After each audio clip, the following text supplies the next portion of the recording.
Great, thank you. Thank you for joining us tonight for this community-wide webinar on the topic GI Jews, How World War II Changed a Generation. My name is Robin Friedman Kramer. I'm the Executive Director of the Jewish Federation of West Central New Jersey, and we are very pleased tonight to co-sponsor tonight's program with our partners, the Jewish Community Foundation of Greater Mercer and the Jewish Federation of Princeton Mercer Bucks. It is particularly meaningful for us to be honoring the legacy of Jewish American soldiers who served in World War II tonight, as this evening's program comes right on the heels of Veterans Day, when we pay tribute to and reflect on the contributions of all American veterans. Before introducing our esteemed guest, let me explain our format. We will hear general reflections from our speaker, and then she will be joined in a roundtable conversation with my colleague Amy Zaks from the Jewish Community Foundation. There will be an opportunity at the end of our program for the audience to ask questions. Please use the chat box at any time to post your questions.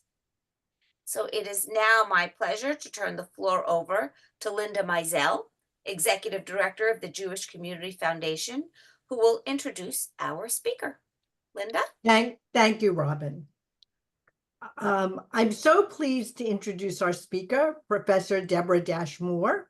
I was fortunate to participate in a program last year at my brother's synagogue in Florida featuring Professor Moore speaking on this very topic. I am the daughter of a Jewish American soldier who served during World War II, and I'm so glad that you are willing to come to our community and speak on this topic.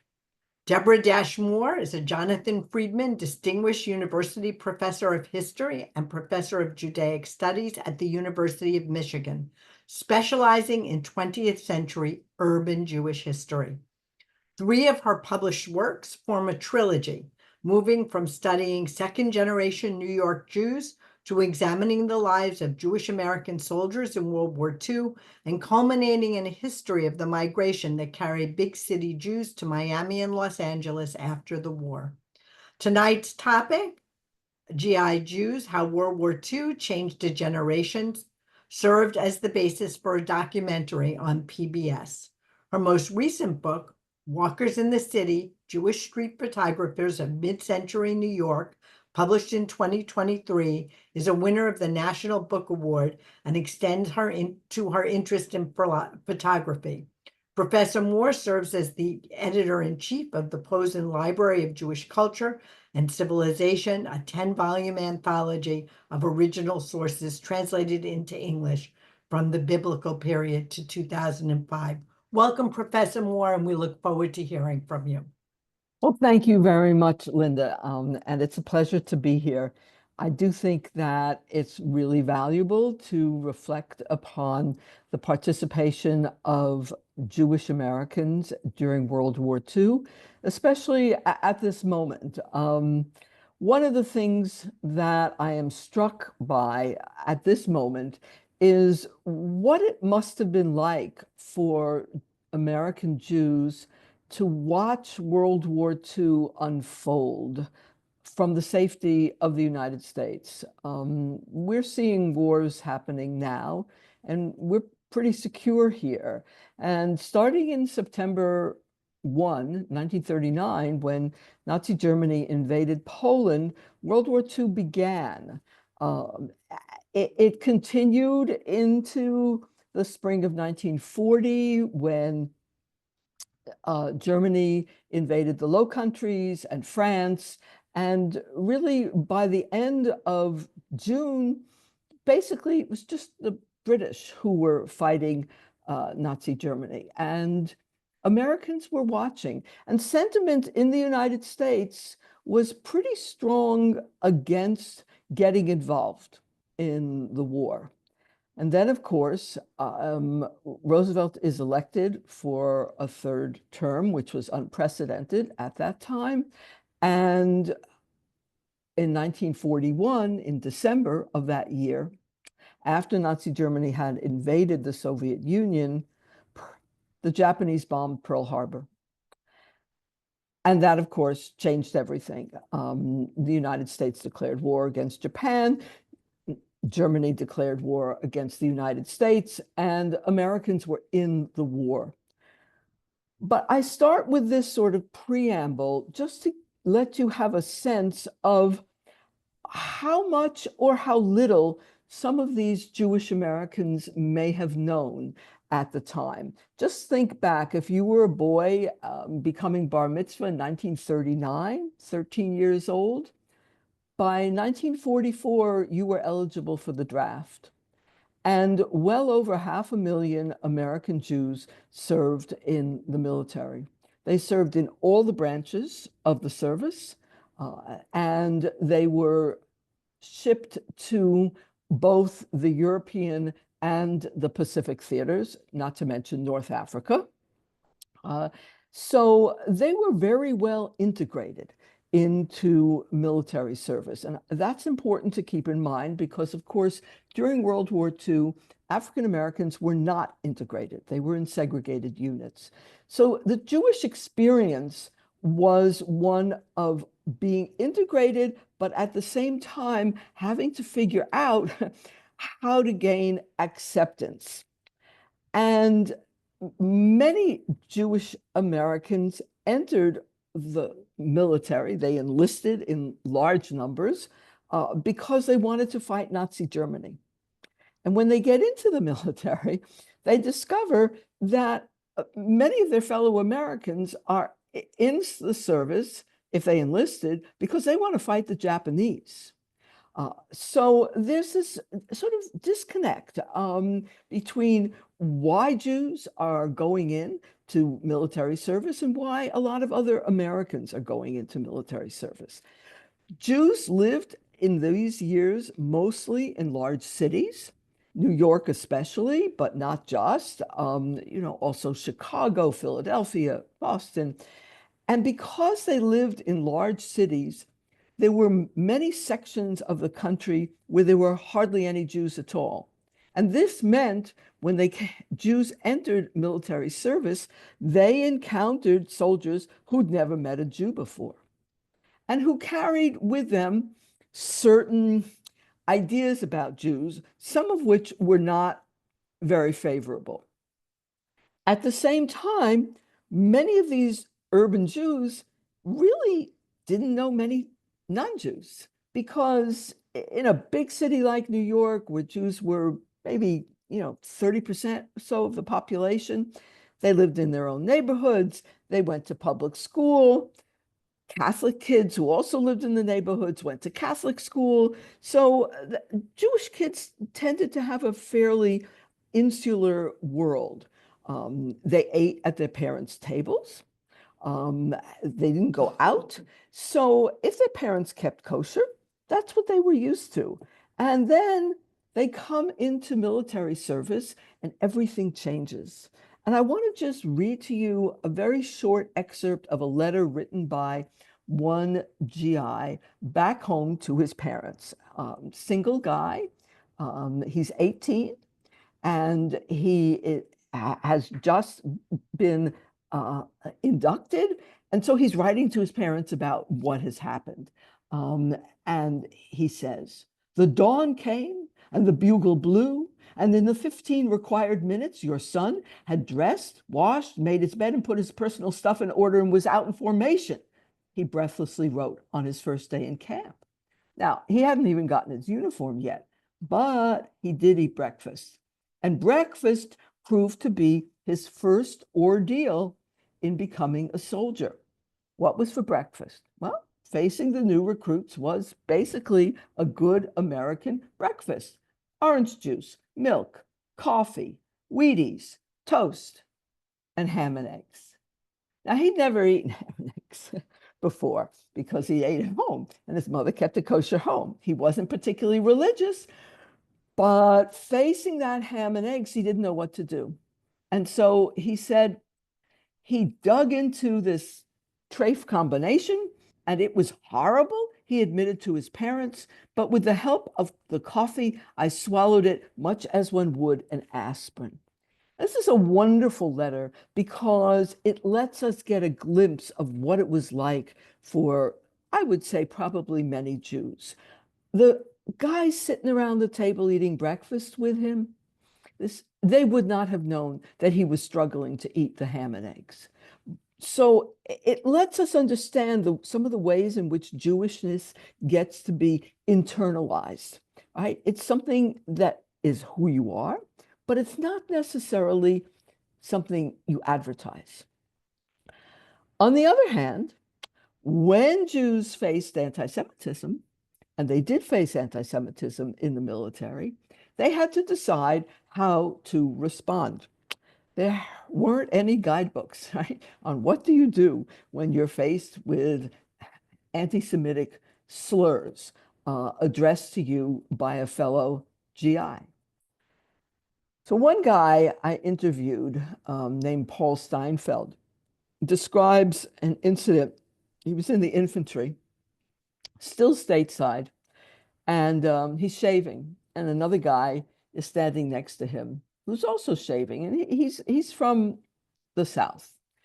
And the guy turns to him and he says, Steiny, because that was Steinfeld's nickname. Steiny, he says, how come you're in the infantry?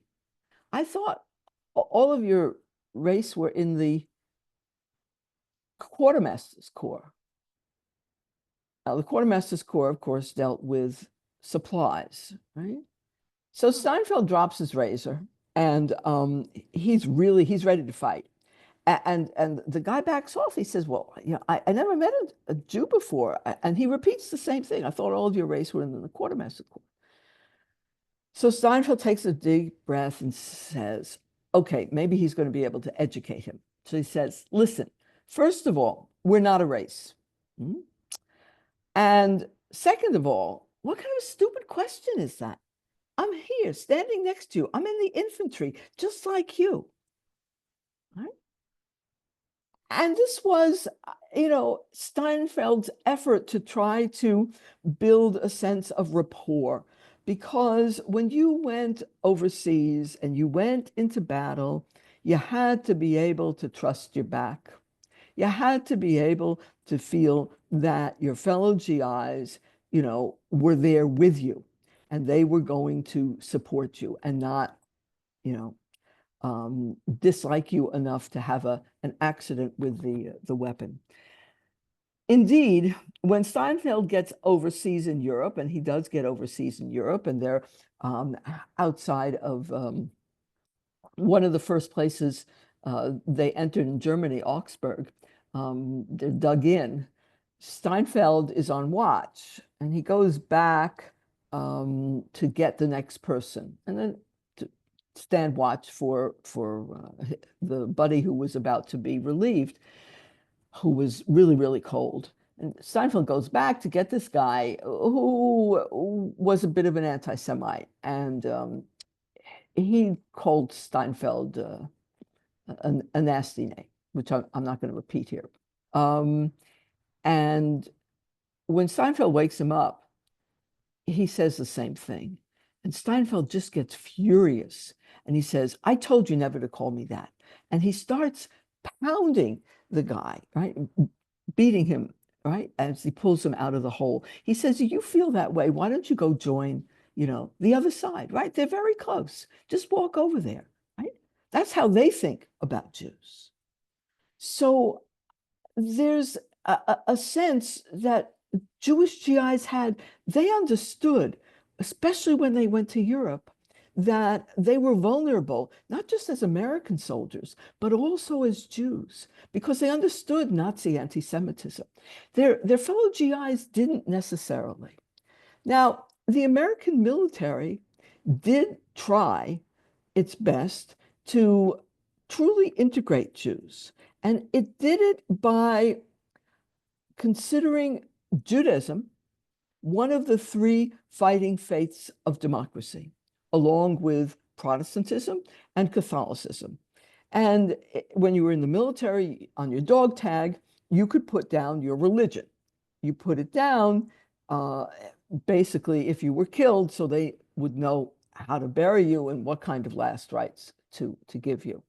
And there was a C for Catholic and a P for Protestant and an H for Hebrew. Not a J, but an H. that's what the military called Jews.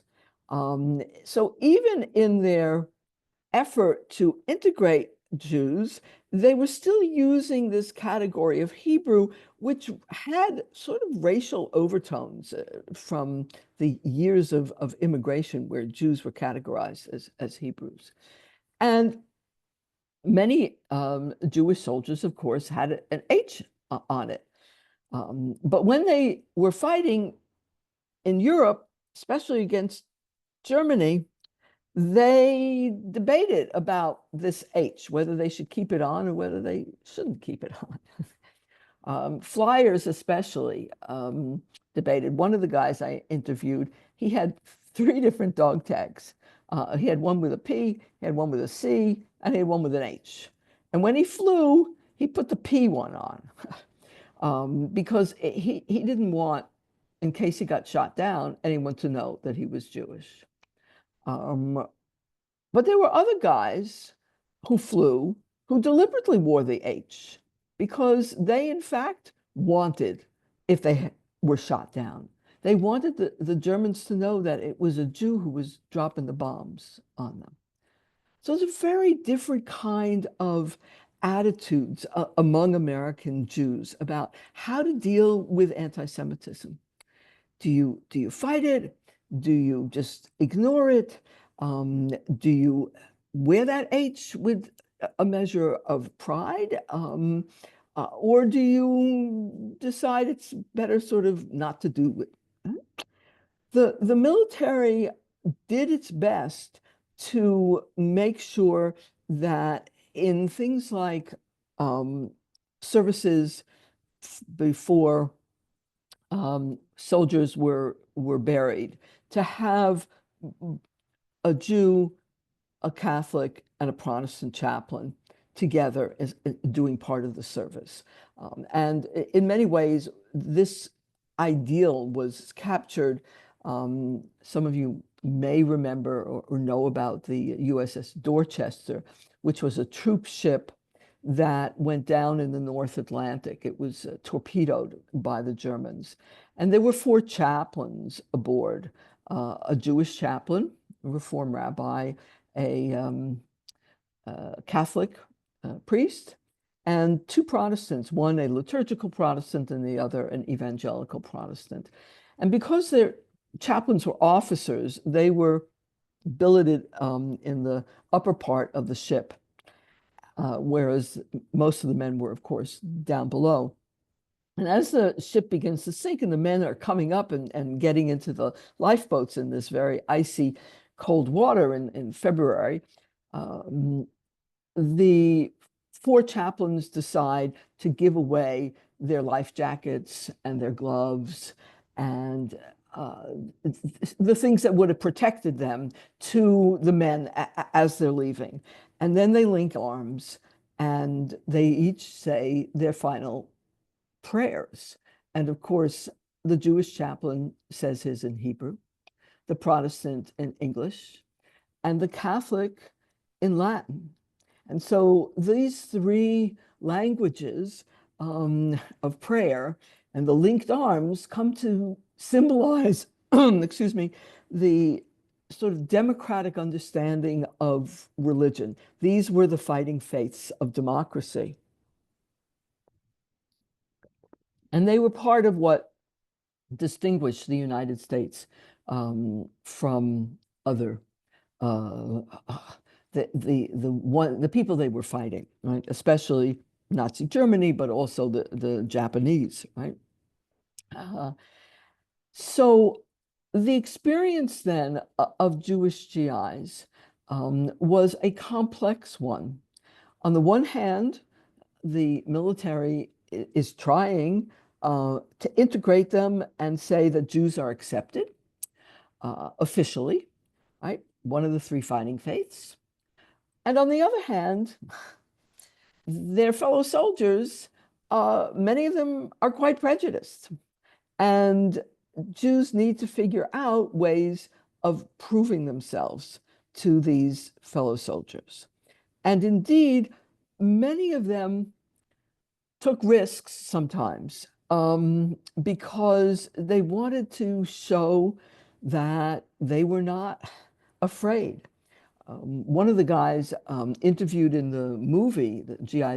Jews movie, who was at D-Day, Normandy Beach, so the Omaha Beach in Normandy, which was one of the really roughest spots, describes recognizing that, they're going out of the ship and down the ramp, and they're getting picked off by the Germans. One after another is getting killed, and many of the ones who survived were hiding behind sort of hulks of landing craft that had been in the shallow waters, because there was just too much fire over the beach. And he described saying he figured he couldn't stay there. He had to go because he was a Jew, and he didn't want any of his fellow soldiers to think that he was a coward. Now, this guy was also had a measure of chutzpah, because he painted on the back of his jacket a Jewish star, and that said Bronx. Right? He wanted the Germans to know where he was coming from and that he was a Jew. He was, of course, wounded a number of times, but each time, comes back. It's an interesting and, I think, moving story of bravery. Another example of this kind of fellowship that does develop among Jews, because Steinfeld, eventually gains the respect of his fellow soldiers who are from Minneapolis, when a new lieutenant comes, and the lieutenant's name is Berger, and the guys are talking, and they're saying, Berger, what kind of a name is that? And one of them says, I think he's a kike. And another one says, hey, don't say that. Steiny doesn't like it. So there's a way in which Steinfeld's physical attack on the guy who wouldn't stand watch, or ends up sort of reverberating through the ranks there. Other soldiers who also were in the infantry, and this especially in 44, when they're entering Germany, and you have the Battle of the Bulge. A lot of American soldiers are captured then, and they're sent to these POW camps.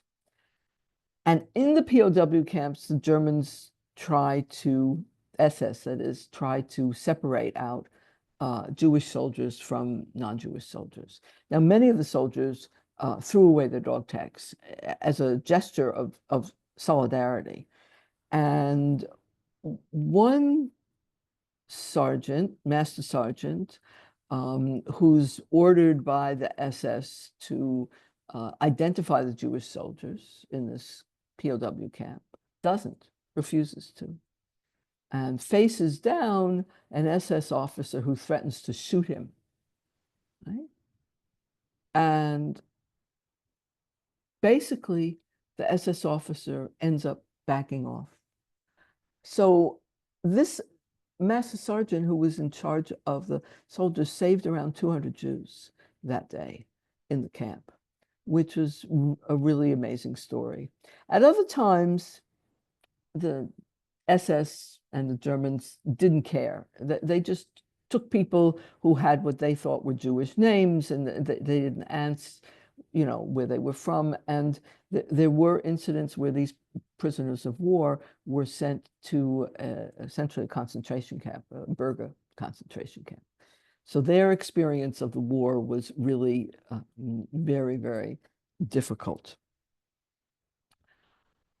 I want to move temporarily into the Pacific Theater, which was a very different kind of theater than the European theater. First of all, Jewish soldiers didn't have anything particularly against the Japanese, aside from what the Japanese had done and were doing as the enemy of Americans. So the tensions that were characteristic of the European theater, where Jewish soldiers knew that they were vulnerable, not just as American soldiers, but also as Jews, wasn't present in the Pacific Theater. And the kind of incidents of anti-Semitism also didn't appear as much. I think in part because of the character of the enemy. So in the Marine battle for Iwo Jima, there was a very moving account of the service that took place after so many Marines were killed, right? They had all fought together. It was a very, very difficult battle for Iwo Jima. And the head of the chaplaincy division there asked a Jewish chaplain named Roland Gittleson if he would say the service over all of the men who had died, right, to give the sermon. And then it turns out that some of the Catholic chaplains objected. And so the head Protestant chaplain said, okay, we'll have 3 separate services, which was, not theoretically how the military wanted to do this. And so Gittleson reads his service for the very small number of Jews, relatively speaking. But it's a very powerful sermon. And one of the Protestant chaplains comes to Gittleson's service, and he takes the sermon and he shares it, because Gittleson speaks about the men who were lying there, who've been buried, right? And how it didn't matter whether they were black or white, whether they were rich or poor, whether they were recent immigrants or had come, many generations ago, that they represented the kind of purest democracy. Right? And then he goes on to say that if we, the living, don't live up to the kind of democracy that they represent, we will have betrayed them. It's a very powerful sermon, and one that I think resonated not just with the small number of men who heard it, but eventually across the United States, because it was shared by this Protestant chaplain. And that indeed is something that, to shift back again to Europe, that Eisenhower, also General Eisenhower, wanted shared. So when the Americans enter the first concentration camp, Ofruf, not Ofruf, I'm sorry, wrong name. They are, of course, shocked. And Eisenhower comes and orders that all kinds of people who are engaged in the Signal Corps, as well as other journalists, should come to visit the camps to see what was done here.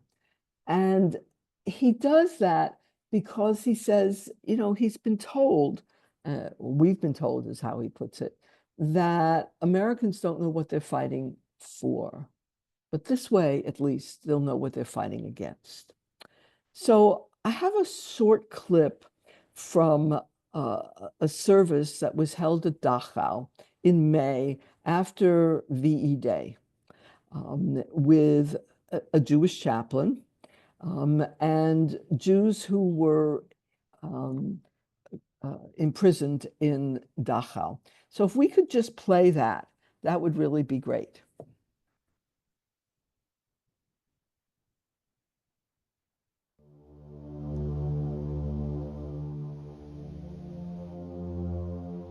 I don't know whether the people who were with me were affected as strongly as I was.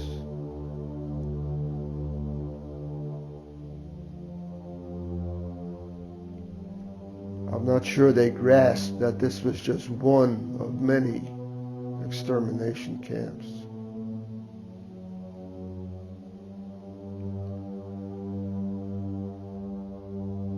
It's, I don't know. I'm a writer, but I don't think I can really express what I felt in words. It's visceral. It's the gut feeling that you have. And I knew they were Jews. I just knew that they were Jewish.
Thank you for showing that clip.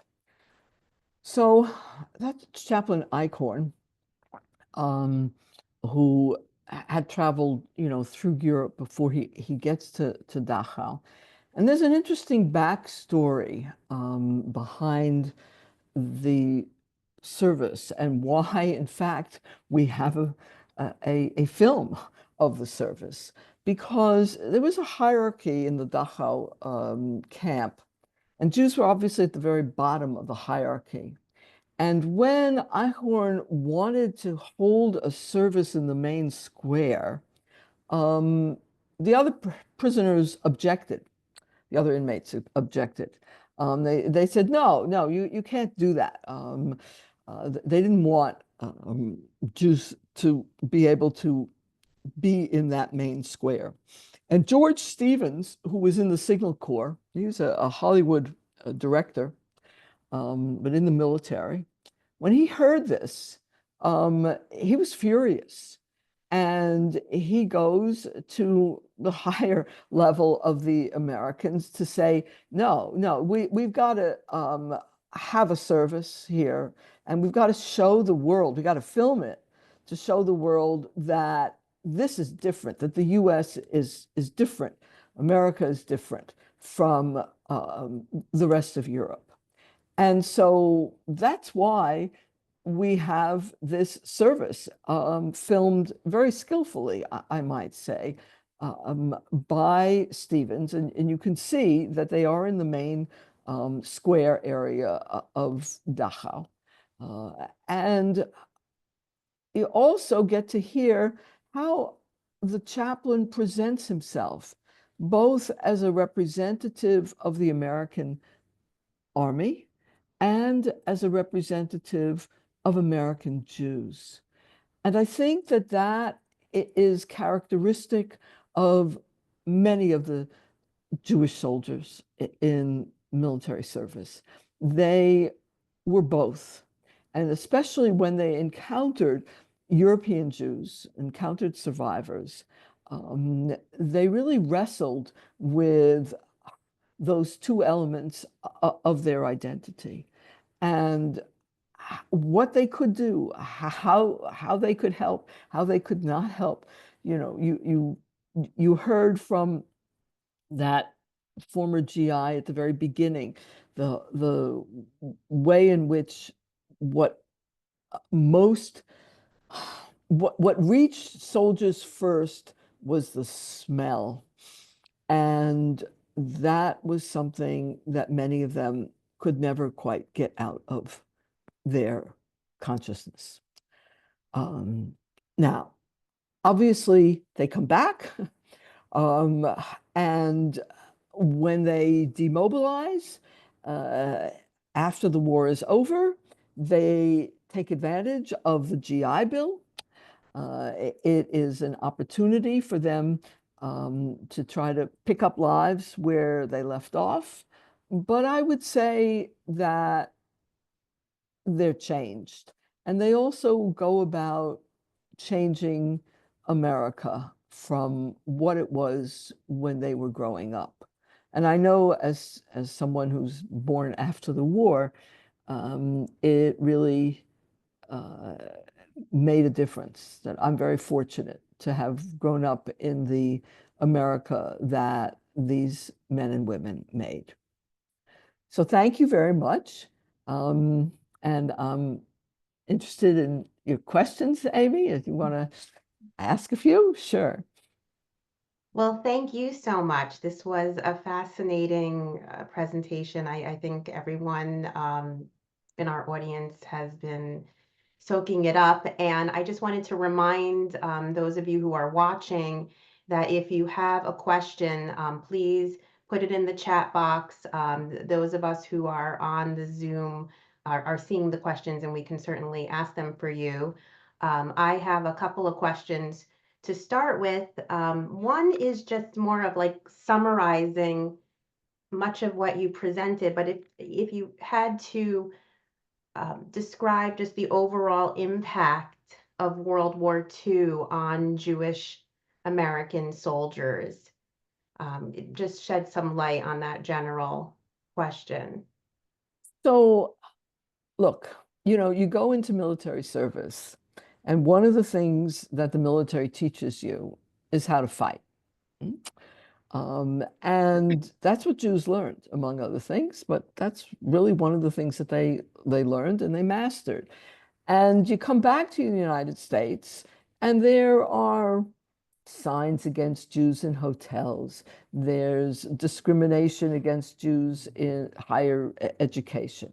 There's restrictive covenants in terms of where Jews can live. And while you might have gone into the service saying, okay, this is what America is, you come out of it and it's like, no, you're not going to take this anymore. And the changes that occur at the end of the war flow from those experiences that the men had. They had been taught how to fight, and they were going to fight to change the United States. They had risked their lives for it, and they did not want to accept the run-of-the-mill discrimination that was considered perfectly legitimate in the US. And, by the the 60s, certainly by the late 60s, you can really see these changes taking effect. So the generation that grows up afterwards is the one that really reaps the benefit of their military experience. That's fascinating, linking it to the time that they served in the war. Um, Building on that, what did you find most surprising in your research about Jewish GIs? Well, that's a good question. There are a lot of different things that are surprising, but one of the things that really took me by surprise, I did a lot of interviews for this, and I interviewed people who were engaged in all different kinds of positions. One of the guys I interviewed was a flyer stationed in England, and an activist, a Zionist and stuff. He later actually goes to help fight for the defend the state of Israel when it's established. So I remember asking him about what did he know about the concentration camps and the death camps and the murder of European Jews.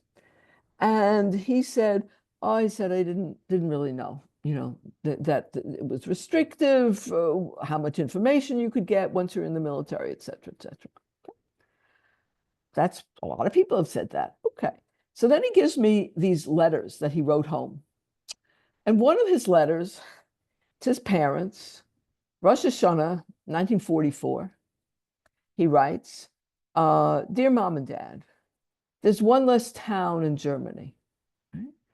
The bombardier," he was a navigator, "the bombardier let me unload. We were supposed to hit the railroad tracks and stuff, but I dropped it on the town as just small payment for the 4 million Jews who were killed." So it was fascinating that he didn't remember what he knew then, and that his actions during the war, in fact, were related to the murders of European Jews that were going on. Yeah, that really surprised me. Well, after I read it and made copies of it, and stuff, I gave it back. I said, you should look at this letter, right, that you wrote home to your parents on Rosh Hashanah. It's not quite what you said in the interview. Yeah. That's fascinating, and it actually leads to my next question, which I know we talked about the other day, which is, as the Jewish American soldiers were returning home, did they have the time to reflect and process what their experiences were? And or were they just, urgently put back to normalcy in their hometowns?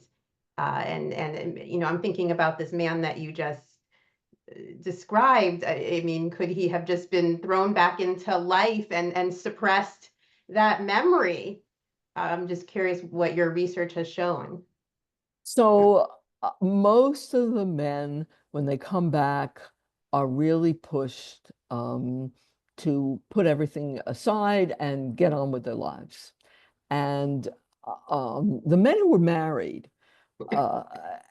and had shared their experiences with their wives, that was, something that they had between them, and they didn't put it aside so much because they'd already been telling their wives, to the extent that they were able, legitimately, to tell them about it.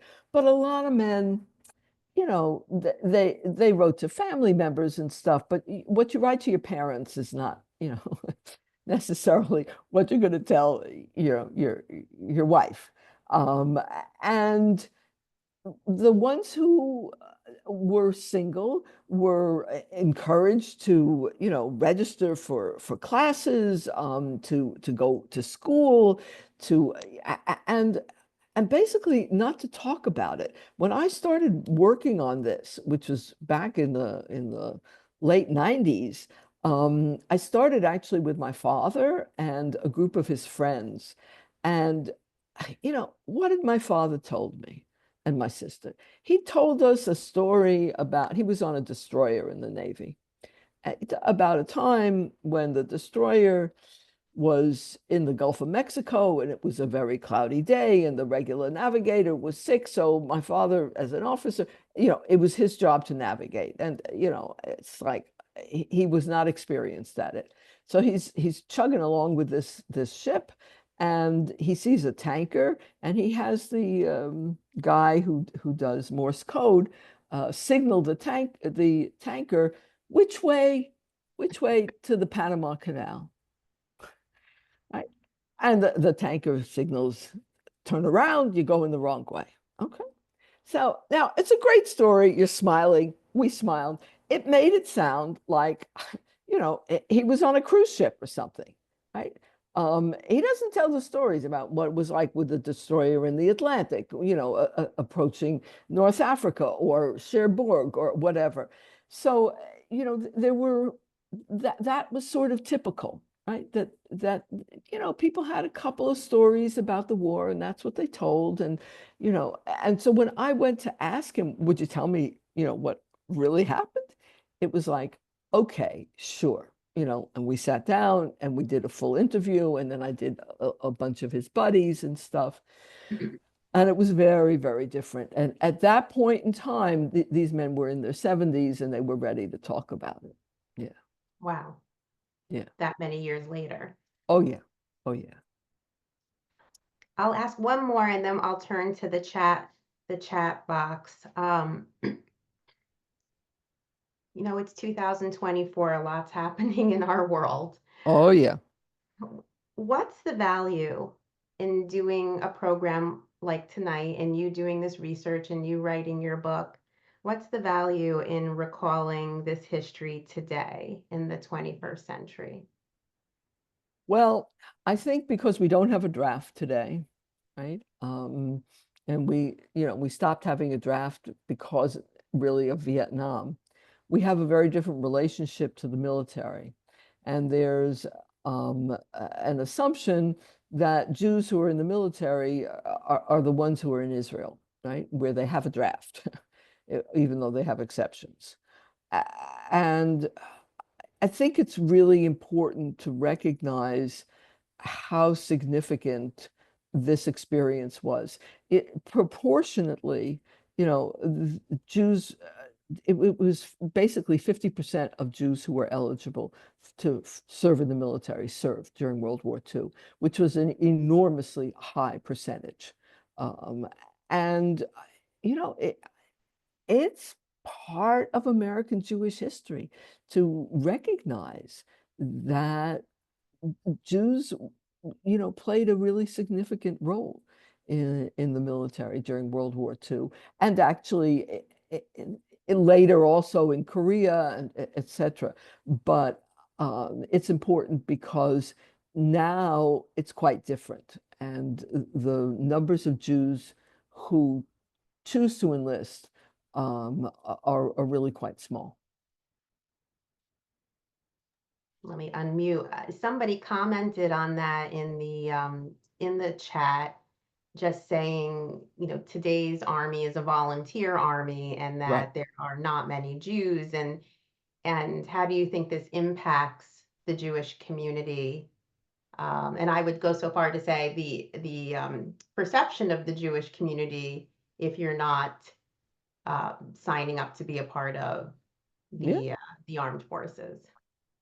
Yeah, I mean, I think it has an effect because uh, so few Jews do enter military service. So what it is that military service teaches you, the ways in which I didn't speak about, but Jews were the significant minority religiously, but they opened up doors for Buddhists, for example, in the Korean War, and then for Muslims, and then for, right? I mean, so you have this religious diversity recognized by the military, and that's one of the impacts of Jewish service during the Second World War. But today, although it lingers, there's still Jewish chaplains in the military, even though there aren't that many Jewish servicemen.